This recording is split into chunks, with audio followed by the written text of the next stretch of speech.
ನಮಸ್ತೆ ಎಲ್ರಿಗೂ. ತುಂಬ ಜನರದ್ದು ಒಂದು ರೆಗ್ಯುಲರ್ ಪ್ರಶ್ನೆ ಏನು ಅಂತಂದರೆ, ಮೇಡಮ್ ಸನ್ಸ್ಕ್ರೀನ್ ಫಸ್ಟ್ ಹಾಕೋಬೇಕಾ ಅಥವಾ ಮಾಯ್ಶ್ಚರೈಸರ್ ಕ್ರೀಮನ್ನು ಫಸ್ಟ್ ಹಾಕೋಬೇಕಾ ಅನ್ನುವಂಥದ್ದು. ಇವತ್ತಿನ ವಿಡಿಯೋದಲ್ಲಿ ಇದ್ರ ಬಗ್ಗೆ ಕ್ಲಿಯರ್ ಆಗಿ ನಾನು ಉತ್ತರನ ಕೊಡ್ತಾ ಇದ್ದೇನೆ. ಮೊದಲನೇದಾಗಿ ಮಾಯ್ಶ್ಚರೈಸರ್ ಪ್ರತಿಯೊಬ್ಬರು ಪ್ರತಿದಿನ ಹಾಕೋಬೇಕು. ಯಾಕಂತಂದರೆ ಸ್ಕಿನ್ನನ್ನು ಹೈಡ್ರೇಟ್ ಆಗಿರುತ್ತೆ, ಪೊಲ್ಯೂಷನಿಂದ ನಮ್ಮ ಸ್ಕಿನ್ ಡ್ಯಾಮೇಜ್ ಆಗೋದನ್ನು ತಪ್ಪಿಸುತ್ತೆ, ಬೇಗ ಮುಖದಲ್ಲಿ ಸುಕ್ಕು ನೆರಿಗೆ ಬೀಳೋದನ್ನು ತಪ್ಪಿಸುತ್ತೆ. ಆದ್ರಿಂದ ಮಾಯ್ಶ್ಚರೈಸರನ್ನು ಪ್ರತಿದಿನ ಹಚ್ಕೋಬೇಕು. ಇದರಿಂದ ಸ್ಕಿನ್ ಸಾಫ್ಟ್ ಆಗುತ್ತೆ, ಗ್ಲೋ ಬರುತ್ತೆ, ಈವನ್ ಟೋನ್ ಬರುತ್ತೆ, ಹೈಡ್ರೇಟ್ ಆಗಿರುತ್ತೆ ಸ್ಕಿನ್. ನಿಮ್ಮ ಸ್ಕಿನ್ ಯಂಗ್ ಆಗಿ ಕೂಡ ಕಾಣುತ್ತೆ. ಅಂದರೆ ನಮ್ಮ ಏಜನ್ನು ಕಮ್ಮಿ ಮಾಡಲಿಕ್ಕೆ ಯಾರಿಂದನೂ ಸಾಧ್ಯ ಇಲ್ಲ, ಆದರೆ ನಮ್ಮ ಸ್ಕಿನ್ಗೆ ಏಜ್ ಆಗೋದನ್ನು ತಪ್ಪಿಸ್ಬೋದು. ಅಂದರೆ ನಮ್ಮ ಮುಖ ನೋಡಿದಾಗ ತುಂಬ ಜನ ನಾವು ನೋಡಿದಾಗ ಹೇಳ್ತೀವಿ, ನಿಮ್ಗೆ ಇಷ್ಟೊಂದು ಏಜ್ ಆಗಿದೆ ಆದರೆ ನಿಮ್ಮ ಮುಖ ನೋಡಿದಾಗ ಗೊತ್ತಾಗಲ್ಲ ಅಂತ ಅಂದ್ಬಿಟ್ಟು. ಅಂದರೆ ಅವರಷ್ಟು ಚೆನ್ನಾಗಿ ಸ್ಕಿನ್ ಕೇರ್ ಮಾಡಿರ್ತಾರೆ.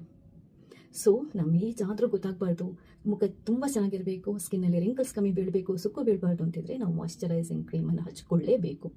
ಯಾವ ಮಾಯ್ಶ್ಚರೈಸಿಂಗ್ ಕ್ರೀಮ್ ಬೆಸ್ಟ್? ಬೇರೆ ಬೇರೆ ಸ್ಕಿನ್ ಟೈಪ್ ಅವರಿಗೆ ಬೇರೆ ಬೇರೆ ಬ್ರ್ಯಾಂಡ್ಗಳದ್ದು ಒಳ್ಳೊಳ್ಳೆಯ ಮಾಯ್ಶ್ಚರೈಸರ್ ಇರುತ್ತೆ.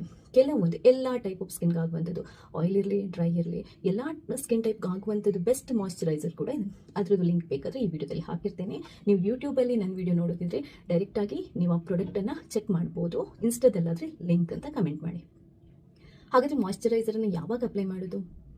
ದಿನಕ್ಕೆ 2 ಸರಿ, ಮುಖ ತೊಳೆದಾದ ನಂತರ ಅಥವಾ ಸ್ನಾನ ಆದ ನಂತರ. ಮುಖ ಒರೆಸ್ಕೊಂತೀರ, ಮುಖ ಸ್ವಲ್ಪ ಒದ್ದೆ ಇರುತ್ತೆ, ಅಂದರೆ ಇಮಿಡಿಯೇಟ್ ಆಗಿ ನೀವು ಒರೆಸಿದಾದ ನಂತರ ಮುಖ ಸ್ವಲ್ಪ ಒದ್ದೆ ಇರುತ್ತೆ, ಅಂದರೆ ಒರೆಸಿದ ತಕ್ಷಣ ನೀವು ಮಾಯ್ಶ್ಚರೈಸರನ್ನು ಅಪ್ಲೈ ಮಾಡಬೇಕು. ಇದರಿಂದ ಆ ತೇವಾಂಶ ಲಾಕ್ ಆಗುತ್ತೆ, ತುಂಬ ಹೊತ್ತು ನಿಮ್ಮ ಸ್ಕಿನ್ ಹೈಡ್ರೇಟ್ ಆಗಿರುತ್ತೆ.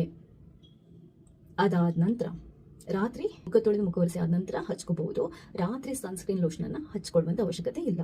ಡೇ ಟೈಮಲ್ಲಾದರೆ ನೀವು ಮನೆಯಲ್ಲಿರಿ ಅಥವಾ ಹೊರಗಡೆ ಹೋಗಿ ಸನ್ಸ್ಕ್ರೀನ್ ಲೋಷನನ್ನು ಹಚ್ಕೊಳ್ಳೇಬೇಕು.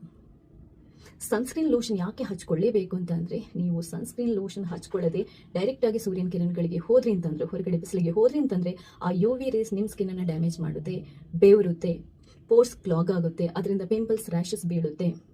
ಡೈರೆಕ್ಟಾಗಿ ಸೂರ್ಯನ ಬೆಳಕು ಮುಖದ ಮೇಲೆ ಬೀಳೋದ್ರಿಂದ ಪಿಗ್ಮೆಂಟೇಷನ್, ಬಂಗು, ಸನ್ ಟ್ಯಾನ್, ಸನ್ ಬರ್ನ್ ಎಲ್ಲದೂ ಆಗುತ್ತೆ.